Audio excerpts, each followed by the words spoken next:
तो good afternoon. कल हम लोग डिस्कस क्या कर रहे थे कि लॉ एंड ऑर्डर जो है विशेषकर यूपी के संदर्भ में, क्योंकि आपके पेपर 5 में ये टॉपिक हमने कहा स्पेसिफिक दिया हुआ है। तो कल हमने जब आपसे बातचीत शुरू की थी तो हमने आपसे क्या किया था, एक बार समरी इसकी हम बताए दे रहे हैं। जो हमने बात की थी वो क्या कहा था कि दो शब्द हैं, एक है लॉ और एक है ऑर्डर।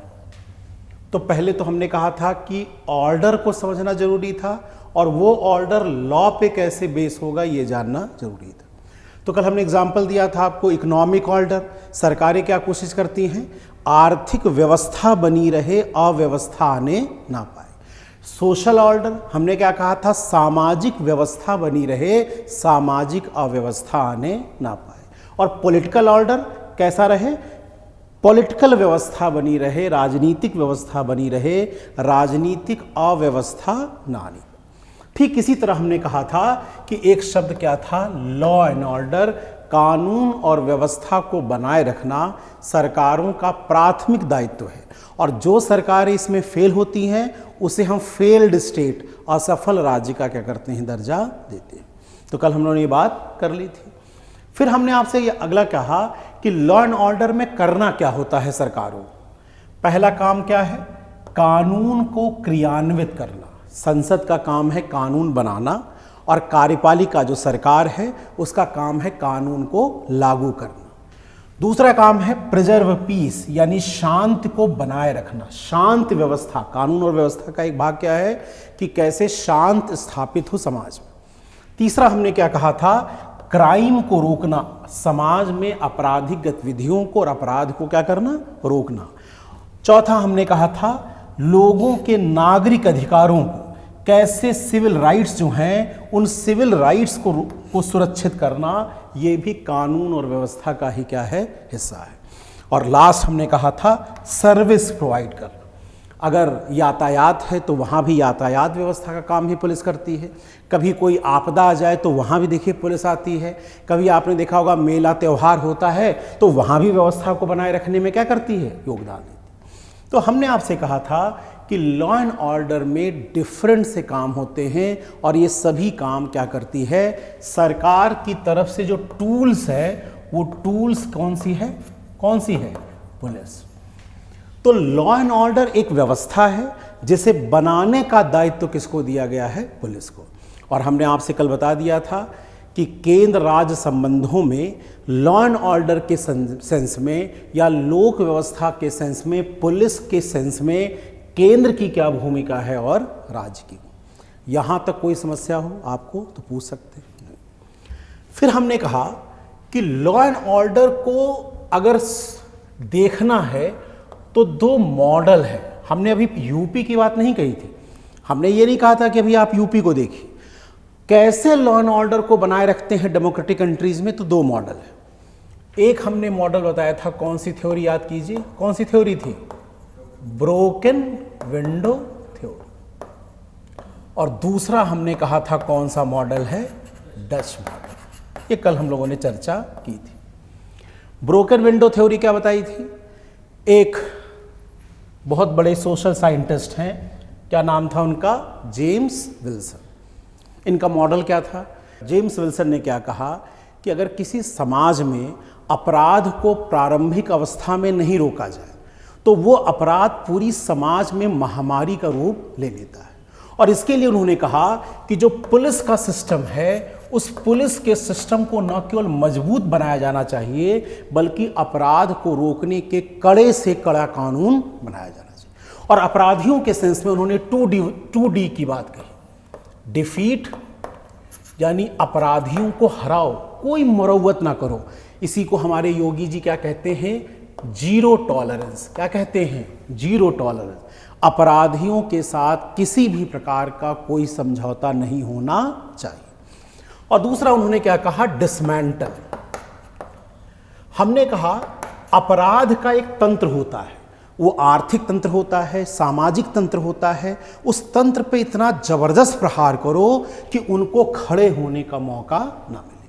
तो उन्होंने कहा विल्सन ने कहा कि सरकारों को और पुलिस को क्या करना चाहिए, अपराध के खिलाफ कड़े से कड़ा रुख अपनाना चाहिए, कोई समझौता नहीं होना चाहिए, और तभी हम अपराध को महामारी बनने से रोक सकेंगे। और तभी हमने कहा था अपराध के बारे में हम कानून और व्यवस्था को स्थापित कर सकें। योगी जी के शब्दों में इसी को मिट्टी में मिला देने की बात कही गई, यानी जेम्स विल्सन की इस थ्योरी को कल हम लोगों ने देख लिया। पर हमने कहा था इसमें प्रॉब्लम क्या आती है? प्रॉब्लम ये आती है पहली कि ये डेमोक्रेसी नहीं क्या बन जाता है, याद है, पुलिस स्टेट। जैसे ही पुलिस को आप अत्यधिक शक्ति देते हैं, पहला इसका दुरुपयोग क्या होता है, लोकतंत्र में लोक गायब हो जाता है और पुलिस का तंत्र आपके जीवन में प्रवेश कर जाता है। और ये पुलिस आपकी स्वतंत्रता में क्या कर देता है, हनन पैदा कर देता है। दूसरा हमने कहा था कि इस पुलिस तंत्र पे हमेशा आरोप लगते हैं कि ये माइनॉरिटी के लिए इनसेंसिटिव है, ये विमेन के लिए, जेंडर के लिए इनसेंसिटिव है, ये बैकवर्ड सेक्शन के लिए क्या है, इनसेंसिटिव है। यानी जब पुलिस को ज़्यादा अधिकार आप देंगे तो सबसे पहला इसका शिकार कौन होता है, गरीब तबका, वंचित तबका, अल्पसंख्यक तबका, विमेंस जो होती हैं, ये पुलिस की इस ज्यादतियों का क्या होती हैं, शिकार होती हैं। और इसीलिए ह्यूमन राइट्स की घटनाएं क्या होने लगती हैं, बढ़ने लगती हैं। और तीसरा हमने कहा कि डेमोक्रेसी काम करती है चेक एंड बैलेंस। हम जब पुलिस को अत्यधिक अधिकार दे देंगे, ज़्यादा अधिकार दे देंगे, तो पुलिस क्या करती है, खुद ही न्यायाधीश की भूमिका में क्या हो जाती है, आ जाती है। और जब वो खुद ही न्यायाधीश की भूमिका में आएगी, इनकाउंटर कर देंगे, तुम अपराध करोगे, तुम्हारा घर गिरा देंगे। तो हमारा काम था इन्वेस्टिगेशन करना और हम क्या बन गए, न्यायाधीश। तो जो चेक एंड बैलेंस है क्या, पार्लियामेंट का, एग्जीक्यूटिव का और तीसरा जुडिशरी का, उन संस्थाओं में घालमेल पैदा हो जाता है और यहां लोकतंत्र को खतरा उत्पन्न होना शुरू हो जाता है। यहां तक कल हम लोग अपनी बातचीत कर चुके थे। आज हम लोगों को डिस्कस करना था क्या, डच मॉडल। क्या इसका क्योंकि अगर हम कहेंगे कि ये मॉडल गलत है, जेम्स विल्सन का ब्रोकन विंडो, तो आप कहेंगे आलोचना करना तो आसान है, पर इसका विकल्प नहीं दोगे तो इसका मतलब है आपके अंदर कोई योग्यता, क्षमता नहीं है। आप सिर्फ आलोचना करने के लिए क्या कर रहे हो, आलोचना कर रहे हो। तो आज हम लोग क्या देखेंगे कि इसका जो मॉडल है, डच मॉडल, वो किस पर बेस्ड।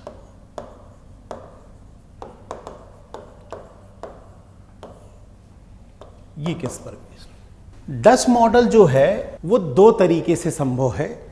एक को कहते हैं कि ये होना चाहिए लॉ सेंट्रिक नहीं,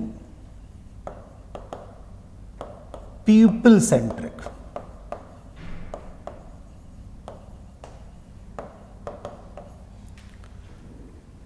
लॉ एंड ऑर्डर भले हमें स्थापित करना हो, पर वहां वो कहते हैं कि जनरली जो पुलिस काम करती है वो लॉ सेंट्रिक। ये सही नहीं है। डेमोक्रेसी में पुलिस काम करनी चाहिए कौन से व्यवस्था में, पीपल सेंट्रिक। और दूसरा वो कहते हैं कि जो डच मॉडल बेस्ड है, वो उनका कहना है वो रिएक्टिव नहीं होनी चाहिए, बल्कि होनी चाहिए प्रोएक्टिव। तो पहले तो दोनों में अंतर समझना होगा और ये जानना होगा कि दोनों में डच मॉडल क्या है। दो चीज़ों पर काम करता है, पीपल सेंट्रिक पुलिस होनी चाहिए, कम्युनिटी पुलिस होनी चाहिए, और क्या होनी चाहिए, कैसी होनी चाहिए, प्रोएक्टिव। पहले प्रोएक्टिव की बात करते हैं कि प्रोएक्टिव पुलिस का मतलब यहां पर क्या है। इनका कहना है रिएक्टिव का मतलब क्या है, दंगा हो जाए, अपराध हो जाए तो पुलिस कहे कि मिट्टी में मिला देंगे। और प्रोएक्टिव क्या है कि दंगा होने से पहले ही समस्या का क्या कर दो, समाधान कर दो। तो ये अंतर तो आप क्या कर रहे होंगे, समझ रहे होंगे। डच मॉडल किस पर एक्टिव है, प्रोएक्टिव। और वो कहते हैं कि प्रोएक्टिव पुलिस का जो काम होता है वो एक मॉडल है जिसको कहते हैं आईईसी मॉडल। आईईसी मॉडल को क्या कहते हैं, इसके तीन हैं, इंफॉर्मेशन, एजुकेशन और तीसरा है कम्युनिकेशन। डच मॉडल कहता है, डच शब्द तो बताया था कि नीदरलैंड से जुड़ा हुआ है, उस पुलिस के मॉडल को क्या कहते हैं, आईसी मॉडल। 3 चीजें होनी चाहिए, इंफॉर्मेशन होनी चाहिए, एजुकेशन होनी चाहिए और कम्युनिकेशन होना चाहिए। उनका कहना था इंफॉर्मेशन किसकी होनी चाहिए, इंफॉर्मेशन होनी चाहिए पोटेंशियल थ्रेट की।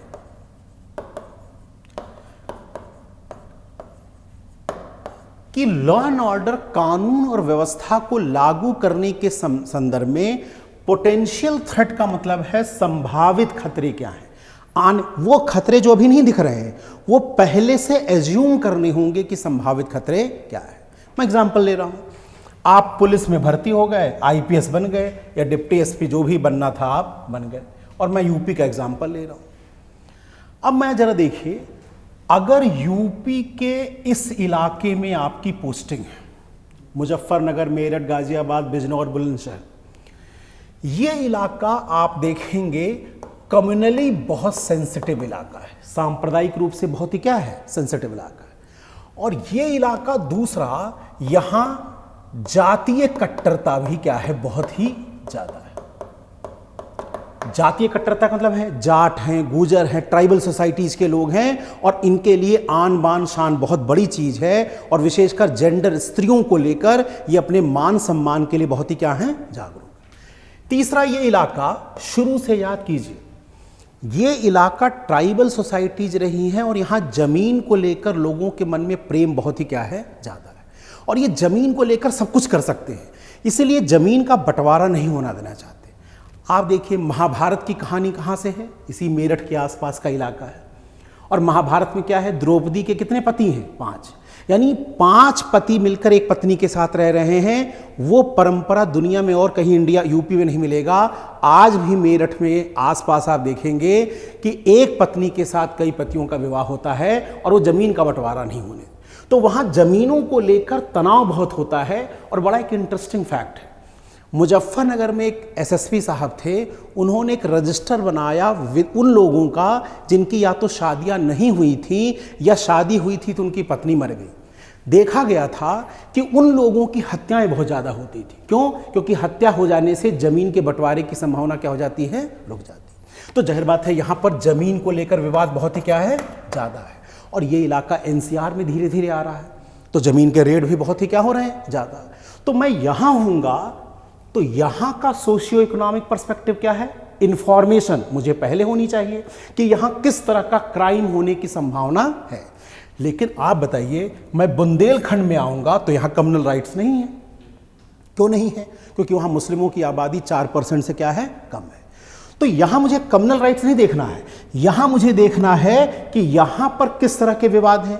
जमीन बहुत फर्टाइल नहीं है, लोग माइग्रेट कर जाते हैं, चोरी और इस तरह के डाकुओं की समस्या यहाँ पहले याद कीजिए बहुत ही क्या थी, ज़्यादा थी। तो यहाँ पर जातीय तनाव बहुत ही क्या है, ज़्यादा है।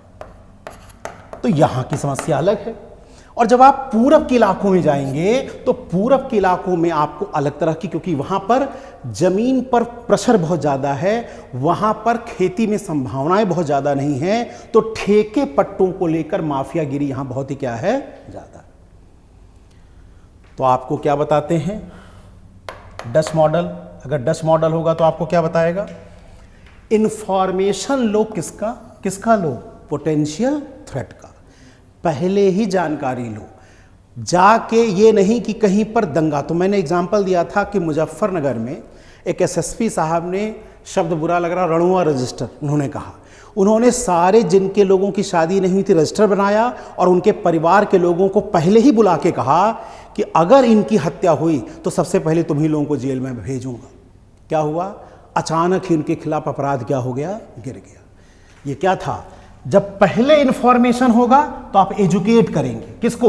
पोटेंशियल थ्रेट को बताएंगे। जहां दंगे होंगे वहां के मौलवियों को, पुरोहितों को, पंडितों को बुलाकर एक कम्युनल सोसाइटी, ऐसी सोसाइटी बनाएंगे जहां पर कम्युनल राइट्स की संभावना क्या हो जाए, कम हो जाए। अगर इंफॉर्मेशन नहीं है तो एजुकेट नहीं कर पाएंगे, और एजुकेट नहीं होगा तो आपस में कम्युनिकेशन होना संभव नहीं। डच मॉडल कहता है अच्छी पुलिसिंग वही होगी जो प्रोएक्टिव काम करे, और प्रोएक्टिव पुलिस वहीं होगी जहां इंफॉर्मेशन का फ्लो बहुत अच्छा हो, एजुकेशन फुल फ्लो हो और कम्युनिकेशन लगातार। और वो कहते हैं एजुकेशन, इंफॉर्मेशन और कम्युनिकेशन, दो चीजों में समझने की जरूरत है। एक तो पुलिस के संगठन के अंदर भी और संगठन के बाहर भी। उसका क्या मतलब था? पुलिस को इंफॉर्मेशन हो हमारी ड्यूटीज क्या है और हमारी रिस्पॉन्सिबिलिटीज क्या है। केवल ड्यूटी या राइट्स ना पता हो, अथॉरिटी ना पता हो, रिस्पॉन्सिबिलिटी ही पता हो, और उसके लिए इन संगठन के अंदर लगातार वेबिनार कराया जाए, वर्कशॉप कराया जाए, सेमिनार कराया जाए, छोटे कर्मचारियों को लगातार जो बहुत ही बुरी परिस्थिति में काम करते हैं उनको प्रशिक्षित किया जाए, ह्यूमन राइट्स के बारे में बताया जाए, चाइल्ड राइट्स के बताया जाए, जेंडर राइट्स के बारे में बताया जाए। तो इनके बारे में जब आप बताएंगे तो पुलिस भी अपने अधिकारों और समाज के लिए क्या होगी, जागरूक हो। और ये कम्युनिकेशन फॉर्मल भी हो, इनफॉर्मल। अच्छा अधिकारी कौन है? एसएसपी, डीआईजी, जो ओपन हो इंफॉर्मेशन के लिए, वो हर व्यक्ति की आवाज सुने और संगठन के अंदर नहीं, समाज के सभी लोगों के प्रति क्या हो, खुला हो।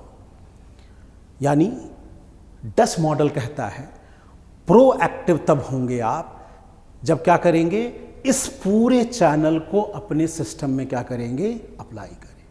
तो पहला क्या हो गया, प्रोएक्टिव। तो अब दूसरा देखिए, प्रोएक्टिव के साथ साथ दूसरा डच मॉडल कहता है क्या होना चाहिए, पीपल सेंट्रिक। कानून ठीक है, पालन करना चाहिए, पर समाज की कीमत पर कानूनों का पालन नहीं करना चाहिए। हम कानून को समझें कि कहां वो जनता की इच्छाओं को प्रतिबिंबित करता है। जैसे पहली चीज तो पीपल सेंस, उसके लिए संवेदना, सेंसिटिविटी उसकी होनी चाहिए। और संवेदना तीन लोगों के लिए, एक तो जेंडर यानी लैंगिक सेंस में, जेंडर के लिए, दूसरा अल्पसंख्यकों के लिए, माइनॉरिटीज के लिए, और तीसरा समाज के पिछड़े एवं वंचित तबके के। असली प्रॉब्लम पीपल सेंट्रिक की क्या है कि जनता और पुलिस के बीच में लोगों का मानना है कि ट्रस्ट डेफिसिट बहुत ज्यादा है। ट्रस्ट डेफिसिट बहुत ही क्या है, ज्यादा है। कई बार तो कहावत है यूपी में कि अपराधी की शरण में चले जाओगे तो बच जाओगे, पुलिस के पास जाओगे तो बचने के कोई चांसेस नहीं। वो क्यों है? क्योंकि दरअसल हमारी पुलिस संवेदनशील नहीं, और संवेदनशील के लिए क्या करना होगा, वही उन्हें ट्रेन, इन्फॉर्म, एजुकेट एंड आप कम्युनिकेट करेंगे तो वो उनकी संवेदना इनके लोगों के लिए क्या होगी, बढ़ेगी। इसीलिए आगे का मुद्दा जुड़ा हुआ है। जब पुलिस रिफॉर्म पढ़ेंगे तो पुलिस रिफॉर्म में रिक्रूटमेंट का तरीका अभी भी कौन चल रहा, अंग्रेजों वाला, वो नहीं चलना चाहिए। रिक्रूटमेंट कैसा होना चाहिए, डेमोक्रेटिक सेटअप में।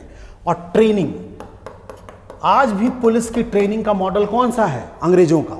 जब अंग्रेजों का काम है जनता का दमन करना, उस व्यवस्था को हमें छोड़ के एक डेमोक्रेटिक स्ट्रक्चर में हम पुलिस रिफॉर्म्स में ये काम करेंगे। तो फिलहाल वो हम बाद में देखेंगे।